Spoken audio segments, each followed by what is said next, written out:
Hello everyone, welcome back to my channel and I hope you all are doing very well. So today we will study about the methods which separates the components of homogeneous mixture. Like first one is crystallization, second one is distillation and the third one is paper chromatography. And today we will discuss this from this NCERT book. ठीक है, जिसमें काफ़ी अच्छे से दिया हुआ है, तो हम इस NCERT की आपकी बुक से ही स्टडी करेंगे. ठीक है, तो चलिए स्टार्ट करते हैं. तो यहाँ पे मैंने ऑलरेडी सब कुछ हाईलाइट किया हुआ है, जो भी इम्पॉर्टेंट है, जो भी मुझे इसमें आपको पढ़ाना है. ठीक है, वो मैंने सब कुछ इम्पॉर्टेंट हाईलाइट किया हुआ है. So let's start. ठीक है, methods of separation of homogeneous mixture. ठीक, तो फर्स्ट वन इज़ क्रिस्टलाइजेशन.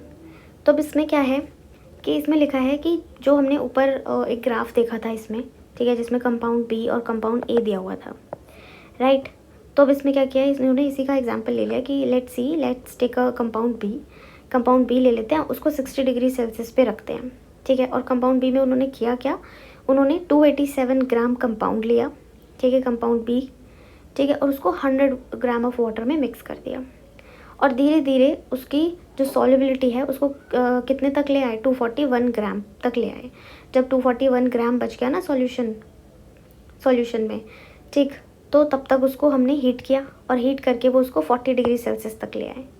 ठीक है, इसमें लिखा है if you take a saturated solution of compound B in water at 60 degree Celsius, कि आपने क्या किया, सैचुरेटेड सॉल्यूशन लिया कंपाउंड बी का, ठीक है, पानी में, और वो भी 60 डिग्री सेल्सियस पे लिया. ठीक है, prepared by dissolving 287 gram of compound B, और 287 ग्राम लिया, ठीक है, कंपाउंड बी, और 100 ग्राम ऑफ वाटर में उसको मिक्स किया. अब होगा क्या, अगर हम उसका टेम्परेचर 40 डिग्री पर ले आए, जैसे हमने 60 डिग्री लिया था ना, अब हम उसका अगर टेम्परेचर 40 डिग्री सेल्सियस पर ले आते हैं तो कंपाउंड जो है वो कितना बचता है, 241 ग्राम बचता है. ठीक है, मतलब हम 287 ग्राम हमने 60 डिग्री सेल्सियस पे कंपाउंड लिया था और वो बच के क्या हुआ, 241 ग्राम ही रह जाता है 40 डिग्री सेल्सियस पे जब हम उसको लेके आए. मतलब कि जो 46 ग्राम जो कंपाउंड था उसका क्या हुआ, उसका क्या हो जाता है, 240 gram of compound B can remain in the solution. 241 gram जो है वो तो आपका सॉल्यूशन में रह गया, रिमेन्स इन द सॉल्यूशन. ठीक है, और 46 ग्राम के क्या हुआ, सॉलिड बन गया. ठीक है, प्योर सॉलिड फॉर्म हो गया, वो भी क्रिस्टल्स के फॉर्म में. तो 46 ग्राम जो डिक्रीज़ हुआ है ना, 46 ग्राम जो डिक्रीज़ हुआ है उसका क्या हुआ, उसके क्रिस्टल्स बन गए. और क्रिस्टल्स क्या होता है, क्रिस्टल्स ऐसे सॉलिड्स होते हैं जो कि पार्टिकल से मिलके बने होते हैं. और कैसे पार्टिकल, जिनका एक रेगुलर ज्योमेट्रिक पैटर्न होता है. ठीक है, आप देखते भी होंगे कि क्रिस्टल्स ना बहुत ज्योमेट्रिकली उनका पैटर्न अरेंज्ड होता है, राइट. तो क्रिस्टल्स क्या हो गए, crystals is a solid that is made up of particles arranged in a regular geometric pattern. ठीक है, जैसे कि आप अपने डेली लाइफ में भी देखते हो, जैसे कि रॉक सॉल्ट हो गया, ये वाला जो कि फिगर में भी दिया हुआ है, शुगर सॉल्ट हो गया, ठीक है, जिसको मिश्री भी बोलते हैं हिंदी में. स्नोफ्लेक्स जो बर्फ़ पड़ती है उसके भी क्या होते हैं, क्रिस्टल्स ही तो होते हैं, बहुत छोटे छोटे से, वो भी क्या हैं, क्रिस्टल्स हैं. इवन जो विंडोज़ पे जो हमें विंटर्स में जो फ्रॉस्ट दिखती है वो भी क्या है, क्रिस्टल्स हैं. ठीक है, प्लांट्स पे दिखती है, ट्रीज़ पे भी दिखती है सुबह सुबह के टाइम पे. ठीक है, तो वो भी क्या है, आपके क्रिस्टल्स हैं. और ऐसे क्रिस्टल्स हैं जो नेचर में नेचुरली ही पाए जाते हैं. ठीक है, तो इनमें कोई वो नहीं है, ये अपना नेचुरली पाए जाते हैं प्रकृति में. ठीक है, लेकिन अब इसी प्रोसेस को हम लेबोरेटरी में जो परफॉर्म करते हैं उसको हम क्रिस्टलाइजेशन बोलते हैं. ठीक है, तो क्रिस्टलाइजेशन क्या होता है, the process of forming crystals. मतलब क्रिस्टल्स को बनाने का जो प्रोसेस है, सैचुरेटेड सॉल्यूशन से क्रिस्टल्स बनाने का जो प्रोसेस होता है उसको क्रिस्टलाइजेशन बोलते हैं. ठीक है, अब ये जो मेथड है उसको यूज़ किया जाता है दो सॉलिड्स को अलग अलग करने में. ठीक है, या दो सॉलिड से किसी एक सॉलिड को प्योर फॉर्म में लाने के लिए यूज़ किया जाता है.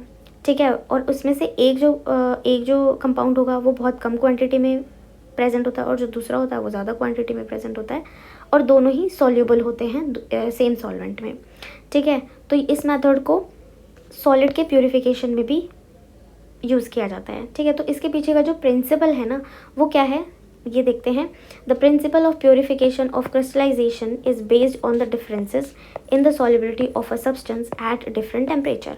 मतलब कि जो क्रिस्टलाइजेशन एक्चुअली में हो किस तरह से रहा है, वो इस तरह से हो रहा है कि हमने दो सब्सटेंस लिए, दो कंपाउंड्स लिए और दो ऐसे ऐसे कंपाउंड्स लिए जिनकी सॉल्युबिलिटी क्या थी, टेम्परेचर के साथ साथ डिफरेंट थी। ठीक है, जो अलग अलग टेम्परेचर पे सॉल्युबल थे। कोई ज़्यादा टेम्परेचर पे सॉल्युबल है तो कोई कम ही टेम्परेचर पे सॉल्युबल हो जा रहा है।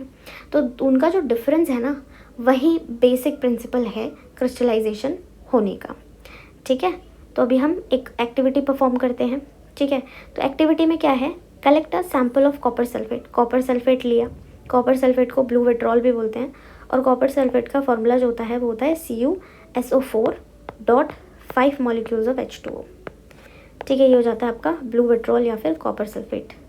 इसका हमने सैंपल लिया। ठीक है, और अगर नहीं भी, अगर आपके पास कॉपर सल्फेट नहीं भी होता है, लैब वगैरह में वैसे मिल जाता है, नहीं भी होता है तो क्या करते हैं, सॉल्ट ले लेते हैं, जो आपके घर में प्रेजेंट है वो भी ले सकते हैं। तो अभी हम इसी से परफॉर्म करते हैं एक्टिविटी को। ठीक है, तो क्या किया, 1 ग्राम कॉपर सल्फेट लिया, कितने, 25 ml ऑफ वाटर में, एक बीकर में क्या किया, 1 ग्राम कॉपर सल्फेट लिया और उसमें 25 ml वाटर ले लिया। ठीक है, 25 ml ऑफ वाटर लिया और उस वाटर में क्या किया, H2SO4 के कुछ ड्रॉप्स डाल दिए। ठीक है, H2SO4 के कुछ ड्रॉप्स डाल दिए। ये क्या है, वाटर है, और उसमें क्या किया, 2 और 3 ड्रॉप्स क्या कर दिए, H2SO4 के डाल दिए। अब H2SO4 करेगा क्या, H2SO4 जो है ना वो क्रिस्टलाइजेशन में हेल्प करता है, लेकिन कुछ ही सॉल्ट्स के साथ हेल्प करेगा। ऐसा नहीं है कि आप जिसके भी क्रिस्टल्स बनाओ उसके सब में ही H2SO4 डाल दो, ऐसा नहीं होता। कुछ सॉल्ट्स के लिए ये हेल्पफुल होता है, तो H2SO4 इसमें डाल देते हैं। ठीक है, अब जैसे ही H2SO4 डाल दोगे, करना क्या है, अब धीरे धीरे उसको हीट करना है वाटर को, और धीरे धीरे उसमें कॉपर सल्फेट को ऐड करना है। तो उसको हमने हीट करना स्टार्ट किया, और अब धीरे धीरे क्या करेंगे, जो हमने 1 ग्राम कॉपर सल्फेट लिया था, अब उसको धीरे धीरे ऐड करना स्टार्ट करेंगे, जब तक कि जो सॉल्यूशन है वो सैचुरेट ना हो जाए। ठीक है, अब क्या करेंगे, filter the hot solution to remove the insoluble impurities. Insoluble impurities अगर कुछ भी अगर है तो उसको रिमूव करने के लिए हम उसको फ़िल्टर कर देंगे। जैसे कि पिक्चर में भी दिया हुआ है, जैसे ये सेकंड पिक्चर में, इसमें क्या कर रहा है, ये फ़िल्टर पेपर लगा के, फ़नल में फ़िल्टर पेपर लगा के क्या कर रहा है, इसको फ़िल्टर कर रहा है, ताकि जो भी इम्प्योरिटीज़ होगी वो इसमें ही रह जाएगी, और जो प्योर फॉर्म होगा वो इसमें आ जाएगा, प्योर लिक्विड जो होगा वो बीकर में आ जाएगा। ठीक है, तो हमने ऐसे इसको फ़िल्टर कर लिया और कलेक्ट कर लिया। ठीक है, allow the solution to cool slowly without disturbing it. अब क्या किया हमने, अब उसको क्या किया, जो सॉल्यूशन आपके पास मिला आफ्टर फिल्टरेशन, अब उसको क्या कर दिया, कूल डाउन होने के लिए उसे छोड़ दिया, बिना डिस्टर्ब किए उसको कूल डाउन होने के लिए छोड़ दिया। ठीक है, और उसको उतना इनफ टाइम देना है, ऐसे नहीं कि आप डेलिबरेटली उसे कूल डाउन करो। ठीक है, ठंडा पानी लेके उसे आपने जल्दी जल्दी कूल कर दिया, ऐसे नहीं करना है, क्योंकि क्रिस्टल्स को बनने के लिए टाइम चाहिए होता है, इनफ टाइम चाहिए होता है उसके पार्टिकल्स को साथ में आने के लिए, और अच्छे से क्रिस्टल्स फॉर्म होने के लिए टाइम चाहिए होता है। इसलिए आपको डिस्टर्ब नहीं करना है बिल्कुल भी, और उसको एट रूम टेम्परेचर पे स्लोली कूल डाउन होने देना है।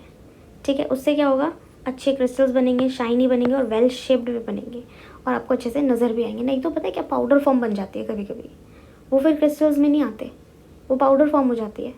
तो अच्छे क्रिस्टल्स बनने के लिए आपको उसे इनफ टाइम देना होता है। अब लैब्स में ना बच्चे ऐसे करते हैं कि बहुत जल्दी जल्दी वो प्रैक्टिकल ख़त्म करने के लिए क्या करते हैं, और कूल वाटर में क्या करेंगे, उसको ठंडा करने लगेंगे, जिससे फिर उनके क्रिस्टल्स अच्छे बनते ही नहीं है। ठीक है, तो आपको इनफ टाइम देना है क्रिस्टल्स बनने के लिए, और फिर उन क्रिस्टल्स को भी क्या कर लेंगे, फ़िल्टर कर लेंगे, रिंस कर देते हैं वाटर के साथ, और फिर उसको ड्राई करने के लिए छोड़ देते हैं। और ड्राई करने के बाद जो क्रिस्टल्स हैं वो कुछ इस तरीके के नज़र आते हैं। हालांकि ये भी बहुत छोटे छोटे क्रिस्टल्स हैं, नहीं तो क्रिस्टल्स बहुत प्यारे प्यारे नज़र आते हैं, बहुत सुंदर लगते हैं। और क्योंकि ये खुद परफॉर्म किए हैं हमने भी अपनी क्लास में, अपने प्रैक्टिकल्स क्लास, अपने जो मास्टर्स के टाइम पे या ग्रेजुएशन के टाइम पे जब हमें भी क्रिस्टल्स बनाने के लिए दिए गए थे, तो हमने भी बनाए हैं, और बहुत प्यारे और बहुत सुंदर कलर के क्रिस्टल्स बनते हैं। ठीक है, तो ये एक्टिविटी हो गई। अब देखो, क्रिस्टलाइजेशन क्या है, एक कॉमन टेक्निक है जो कि प्योर सब्सटेंस को सेपरेट करने में हेल्प करती है।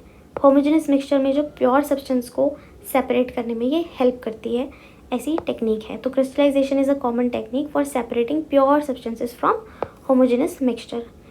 ठीक है, crystallization helps to separate the desired pure substances from the undesired impurities, मतलब क्योंकि जो इम्प्योरिटीज़ थी वो तो रह जाती है, वो तो निकल जाती है पहले ही, और हमें ऑब्टेन क्या होता है, हमें प्योर सब्सटेंस ऑब्टेन हो जाता है।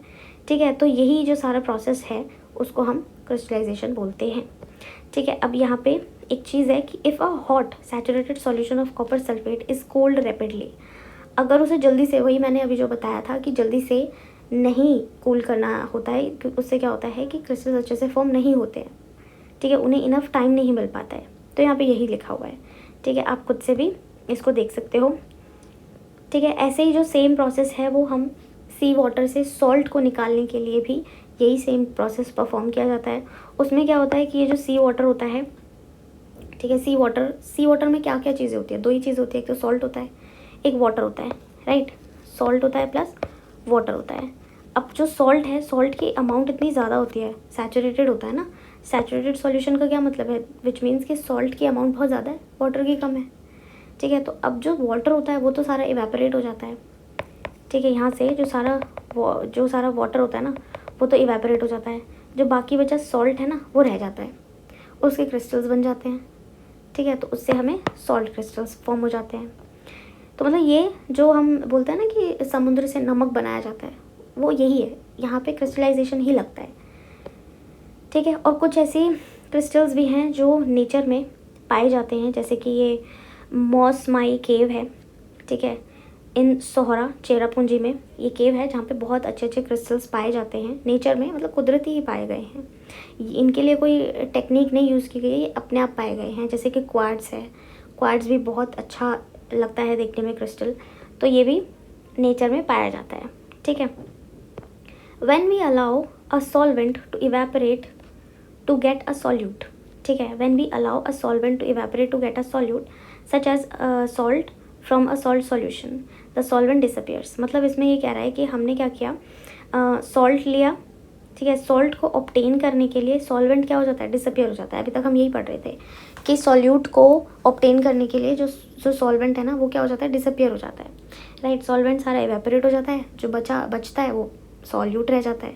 ठीक है, लेकिन अगर मान लो कि हमें उस सॉल्वेंट को भी निकालना हो, हमें वो सॉल्वेंट भी चाहिए और सॉल्यूट भी चाहिए, तो हम क्या करते हैं, तो उसके लिए दूसरी जो टेक्निक है वो आती है डिस्टिलेशन। डिस्टिलेशन में क्या करते हैं, दोनों ही सॉल्वेंट और सॉल्यूट दोनों को ही क्या किया जा सकता है, ऑब्टेन किया जा सकता है, सेपरेट किया जा सकता है। तो क्रिस्टलाइजेशन और डिस्टिलेशन इसी तरह से डिफरेंट है। क्रिस्टलाइजेशन में केवल हम एक ही प्योर सब्सटेंस को ऑब्टेन कर पाते हैं और सॉल्वेंट जो है वो सारा इवेपोरेट हो जाता है, केवल सॉल्यूट मिलता है।